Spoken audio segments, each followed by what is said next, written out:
Hi, it's Dan Keller from Lifeletics and Coaching the Beginning Pitcher. We're talking Chapter 3, which is Coaching Beginning Pitchers. Drastically different than how to pitch.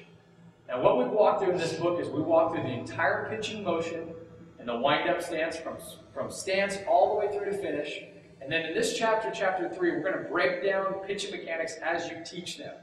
And we teach them from the stretch position. We have a position 1, we have a position 2, we have a position 3. To review those, our stance was 0. 1 is our balance point. 2, power position. And 3, finish position. The key to what we do is we teach kids how to pitch. And our teaching methodology actually goes from 1 to 3 and back to 2.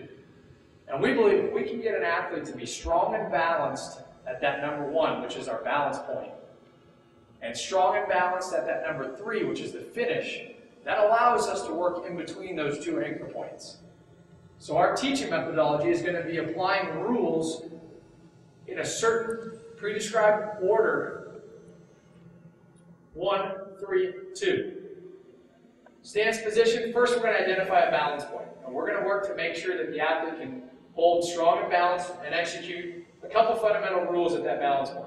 Then we're going to make sure that they stay with full effort. They're always throwing hard. No fear, not afraid to throw the ball away to hit anybody. And we're going to work to control that finish. So if we're moving hard from a position where we're strong and balanced, and we give it our all, and we can control our finish, we're going to have a good chance of throwing strikes. And from that position, we start working backwards into that number 2 where all the details are happening.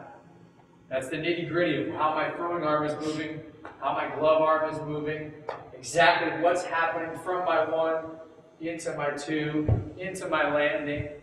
But to step back and talk about coaching beginning pitchers, we're going to make sure that our teaching methodology goes from an anchor point at 1 and an anchor point at 3, which is our finish.